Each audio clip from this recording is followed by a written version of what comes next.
Hello tout le monde et bienvenue dans ce nouveau vlog. Aujourd'hui nous sommes le lundi 6 avril.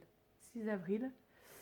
Je dois avoir une sale tête, je suis pas très en forme ce matin, là il est 9h moins le quart, je me suis levée à 8h.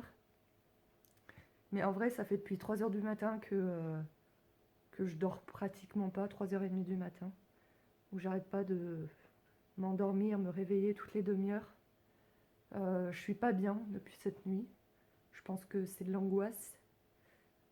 Ça me fait très très mal par moment, là ça va mieux, mais par moment ça me fait très très mal à l'intérieur des deux oreilles. Mais c'est pas une douleur comme quand on a une otite ou comme. C'est vraiment une douleur qui est indescriptible. Ça me fait un point aussi sous chaque aisselle et ça me serrait un peu au niveau de la poitrine au milieu, légèrement. Donc voilà, après je suis pas spécialement essoufflée, voilà, et alors me dites pas c'est les symptômes du coronavirus. C'est quelque chose que j'ai déjà eu, notamment, en fait, pour ceux qui ne le savent pas, je me suis fait opérer, bah, ça fera 3 semaines vendredi. C'était une opération qui devait se passer en ambulatoire. Et en fait, la veille, non, l'avant-veille, il y a l'anesthésiste qui m'appelle en me disant non, on va vous garder une nuit parce qu'avec vos antécédents, vous risquez un arrêt cardiaque dû à l'anesthésie et tout. Et au moment où elle m'a dit ça, ça a commencé à me faire très mal à l'intérieur des oreilles, à me serrer très fort dans la poitrine. Donc je pense que c'était de l'angoisse. Et là, ça me l'a refait cette nuit, en fait, en moins intense. Mais ça me l'a refait cette nuit et c'est très désagréable. Et ce qui est très désagréable chez moi, c'est que j'arrive jamais à savoir si c'est de l'angoisse ou si c'est quelque chose de plus grave. Est-ce que c'est un infarctus? Alors quand j'ai fait mon infarctus en 2017, ça m'a serré légèrement dans la poitrine, mais j'avais presque pas eu de douleur parce que bah, quand on est greffé, en fait, on ne rebranche pas les nerfs, donc on n'est pas censé avoir de douleur si on fait un infarctus, mais ça peut arriver, certaines personnes qui font des douleurs, etc. Donc je sais pas. Du coup, bah, je suis fatiguée ce matin, je suis angoissée.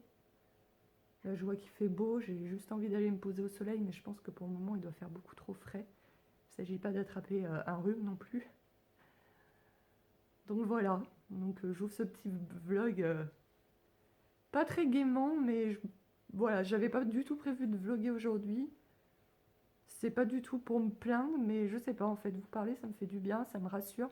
Même si finalement je ne parle qu'à mon téléphone et que vous aurez ce vlog certainement que dans 2 3 jours, et encore si je le poste, parce que si ça se trouve, je le posterai peut-être jamais, si c'est juste pour vous dire ça. Donc voilà, je vais voir comment ça tourne. Là, je vais aller prendre mes médicaments. J'ai pas faim, j'ai pas. Voilà, je vais juste prendre mes médicaments et puis ouais, rester sur mon canapé, regarder à la télé des trucs qui peuvent me divertir. Et j'ai rien envie de faire. C'est même pas que j'ai rien envie de faire, c'est j'ai peur de faire. J'ai peur que si je m'active, bah, ça réveille la douleur, que ça fasse, je sais pas, quelque chose à mon cœur. J'ai très très peur, je suis très anxieuse en ce moment et parce que du coup, bah, comme je vous ai dit dans le dernier vlog, euh, donc je vais faire un bilan pré-greffe en juin pour être mise sur liste d'attente pour une greffe de cœur et de rein. Et en fait, je vous en avais déjà parlé dans des vlogs précédents. En fait, j'ai une artère du cœur, donc le tronc commun, donc c'est là où partent tous les artères du cœur, qui est en train de se boucher. On avait vu ça lors de la coronarographie que j'ai fait au mois de janvier. On était censé me poser un stent, mais après un stent, en fait, on est sous anticoagulant pendant un an et demi. On devait me le poser fin janvier, mais vu que je devais me faire opérer, on n'a pas pu, parce qu'il ne fallait pas être sous anticoagulant pour l'opération. Et normalement, on aurait dû me le poser là, cette semaine ou la semaine prochaine, après un mois de l'opération, on avait dit. Et là, à ma visite de lundi, la cardiologue m'a dit qu'ils n'étaient pas sûrs du coup de me poser le stent, vu qu'il y avait un projet de greffe. Mais du moment qu'on est sur liste d'attente, il y a en moyenne 2 ans d'attente. Et du coup, moi j'ai peur qu'en attendant, ça se bouge quoi, complètement. Donc est-ce que j'ai des douleurs parce que c'est en train réellement de se boucher complètement? Ou est-ce que j'ai des douleurs, ce qui est tout à fait possible chez moi, parce que j'ai peur, c'est de l'angoisse tout simplement. Et c'est pas la première fois, hein, ça m'est arrivé plusieurs fois déjà dans le passé, d'aller aux urgences pour rien, en fait c'était que de l'angoisse, mais avec des douleurs comme si je faisais un infarctus, quoi. Parce que ça fait depuis fin 2014 que j'ai très très peur de faire un infarctus. J'en ai finalement fait un le 24 décembre 2017. Et puis, je sais pas, le fait d'avoir fait cet infarctus, cette peur m'était passée. Et là, récemment, elle revient. Donc, voilà. Voilà. Donc, je sais pas ce que je dois faire. Je sais pas si je dois appeler l'hôpital. Je sais pas si... Si j'appelle l'hôpital, ils vont me dire de venir, mais je suis à 1 heure de route, voilà, aller aux urgences pour rien et tout. Voilà, ça me... Donc, je vais voir comment se passe la journée déjà. Parce que bon, souvent ce genre de truc chez moi, ça se passe que la nuit. Je me dis, si c'était un infarctus, ça se passerait pas que la nuit. Et la nuit, le soir, c'est là où j'ai mes angoisses en fait. Voilà. Donc, à voir. Rebonjour. Je vous retrouve beaucoup plus tard parce qu'il est à présent 17 h, je crois. Et comme vous le voyez, je suis branchée. Je suis en tenue d'hôpital. Et je suis dans une chambre d'hôpital. Vous voulez un petit room tour? Allez, on fait un petit room tour. Je vais faire un petit room tour sans même bouger de mon lit. Donc, là, c'est la porte d'entrée de la chambre. Là, c'est la porte de la salle de bain. Là, ma télévision qui ne fonctionne pas. J'ai pas de bol avec les télés d'hôpital. Là, une jolie affiche de Lyon. Là, ma petite collation, car j'étais à jeun depuis hier soir. Et là, un lit vide à côté de moi, et il n'y aura personne à côté de moi, donc je suis ravie. Donc je me retrouve ici, car comme je vous le disais ce matin, je n'étais pas bien. Et à 10 h, c'était encore pire, j'ai eu très très mal dans la poitrine. Je parle pas trop fort, excusez-moi, peut-être que vous entendrez pas bien, mettez des écouteurs si vous voulez mieux m'entendre. Mais je suis à l'hôpital et je sais pas s'il y a une infirmière qui rentre, j'ai un petit peu honte de parler toute seule. Donc voilà, et donc je me suis mise à avoir très très mal vers 10 h à la poitrine, etc. Donc j'ai appelé le cardio, où je suis suivie à Bron, et ils m'ont dit de venir, ils m'ont fait une prise de sang ce matin, donc la prise de sang est très rassurante, ce n'est pas un infarctus, c'est peut-être une crise d'angoisse seulement qui m'ont déclenché ces douleurs. Étant donné l'annonce qu'on m'a fait lundi de la semaine dernière, ça serait pas étonnant que je sois angoissée. Et voilà, et donc je reste à l'hôpital jusqu'à mercredi, sauf si je fais autre chose entre-temps. Ce soir, les médecins vont me charger en anticoagulant ou agrégant, ou les deux, je sais plus, pour faire quand même ma coronarographie demain et une pose de stent, comme ça on sera tranquille. Étant donné qu'ils allaient me mettre sur liste d'attente pour un nouveau cœur, ils pensaient ne pas faire cette pose de stent, mais au final, vu que j'ai des douleurs, ils préfèrent la faire. Et honnêtement, même si c'est un examen qui n'est pas agréable, même si ça m'enchante pas de le faire, même si j'aurais préféré rentrer chez moi ce soir, je sais que je vais être rassurée en fait. Voilà. Et bien sûr, je pense que c'est de l'angoisse parce que bien sûr, au moment même où je suis arrivée à l'hôpital, déjà je me sentais mieux. Et quand j'ai eu les résultats de prise de sang qui étaient normaux, toutes mes douleurs sont parties. J'avais moins de douleurs, une fois arrivée à l'hôpital, j'avais moins de douleurs, mais je me sentais encore nauséeuse. Dès que j'ai su que les résultats de prise de sang étaient normaux, j'ai plus rien eu. Voilà. Donc je pense que c'est très psychologique. Je suis toujours suivie par ma psy et je n'avais pas encore eu rendez-vous avec elle depuis cette annonce voilà, de ma regreffe en fait.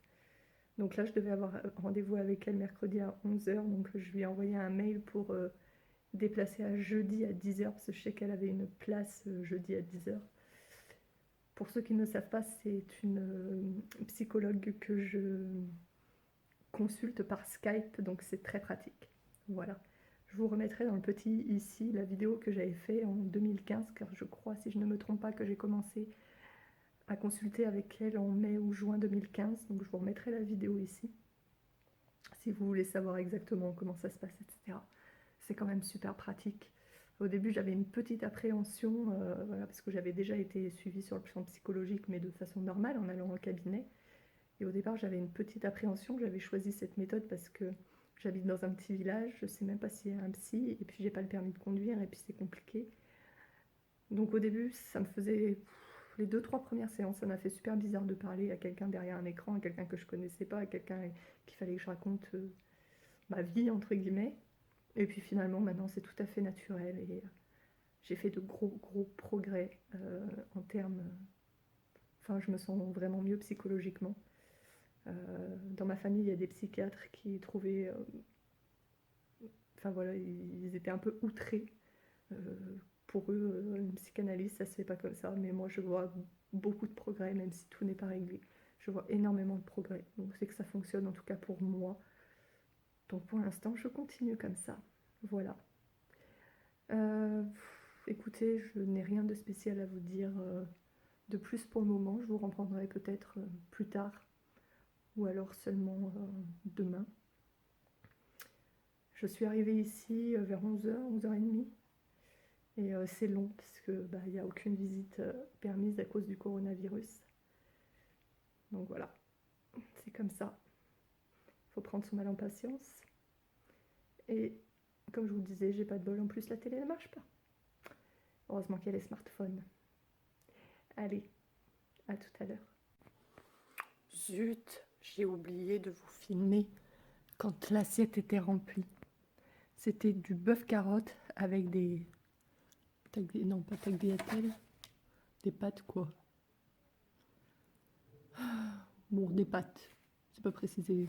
C'est marqué et sa garniture, c'est des pâtes. Et c'était pas que c'était bon pour que j'ai raclé comme ça, mais j'étais à jeun depuis la veille au soir. Alors j'avais faim. Après, c'était pas dégueulasse.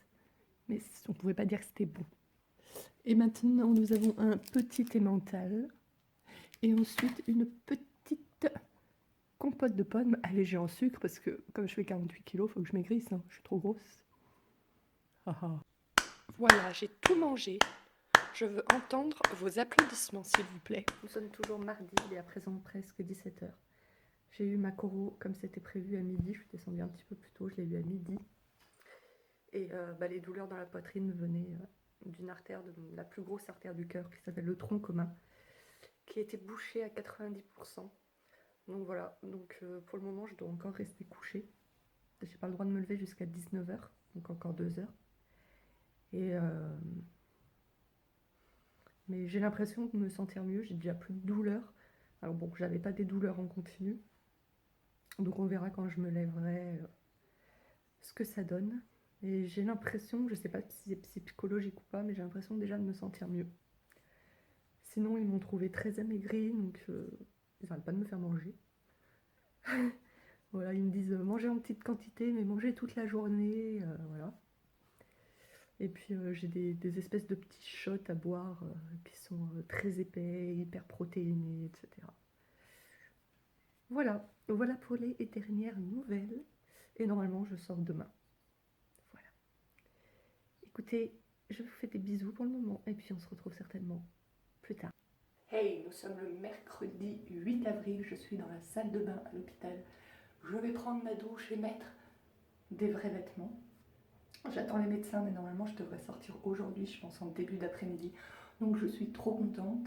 Je suis trop contente de me lever, je suis trop contente d'aller me doucher parce que je me sens sale. Et voilà. Et je me sens beaucoup mieux.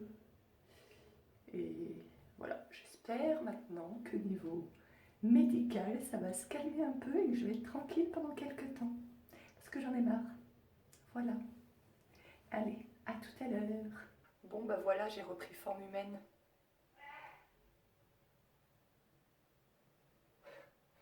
Je voulais vous montrer mon jean, mais vous voyez rien en fait. Bon bah maintenant vous croisez les doigts avec moi pour la sortie. Allez, on y croit, on y croit, on y croit.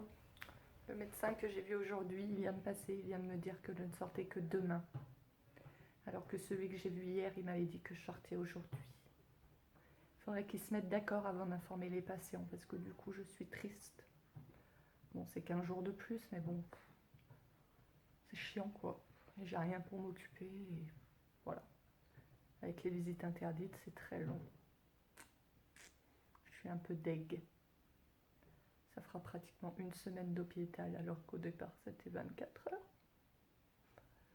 Ça me saoule, ça me saoule, ça me saoule, ça me saoule. Et voilà le repas de ce midi. Je crois qu'ils veulent m'engraisser. Je vais jamais pouvoir manger tout ça, mais en fait il y a des choses comme les gâteaux et tout, j'y garde pour l'après-midi. Donc voilà. Hello, j'espère que vous allez bien. Alors comme vous pouvez le voir, on se retrouve chez moi. Peut-être que je suis pas assez reculée là. J'espère que vous m'entendez bien, je parle pas trop fort parce que voilà, bah, il y a des voisins qui sont dans leur jardin et j'assume pas trop parler toute seule devant ma caméra. Voilà, mais j'espère que vous m'entendez quand même. Donc je suis bien rentrée chez moi. Je suis rentrée depuis 1 heure et demie à peu près. Donc je me repose dans mon jardin au soleil. J'ai mis les pieds dans l'eau qui est fraîche, mais ça fait du bien quand même. Et voilà, donc je vais clôturer le vlog, vous faire un petit débrief de ce qui s'est passé. Enfin, j'ai même pas besoin de faire spécialement de débrief sur ce qui s'est passé parce que vous l'aurez vu dans le vlog, dans toutes les petites scènes que je vous ai tournées ces 4 derniers jours. Voilà, donc je voudrais... je vais enlever mes lunettes de soleil, ça serait quand même plus sympa pour vous. Je voudrais donc vous remercier toutes et tous pour vos gentils mots lorsque vous avez vu que j'étais à l'hôpital. Vraiment, ça m'a vraiment touchée. À l'hôpital, c'était difficile parce qu'il y a la douleur, parce qu'il y a l'inquiétude, parce que en ce moment, avec la crise actuelle, les visites sont interdites. Donc même si les proches appellent, envoient des messages, etc., c'est quand même pas pareil qu'une présence humaine, qu'une main qui vous touche. Donc voilà, ça m'a fait très plaisir. Par contre, je voudrais juste revenir sur un petit point, j'espère que vous le prendrez pas mal. J'en avais déjà plus ou moins parlé dans un ancien vlog, je me rappelle plus lequel. En fait, moi la première, je suis une consommatrice des vidéos YouTube. Il y a certaines chaînes dont je regarde absolument toutes les vidéos, donc je sais qu'au bout d'un moment, on s'attache aux personnes et qu'on s'inquiète pour elles. Comme je l'ai dit déjà la dernière fois, sur ça il n'y a aucun souci.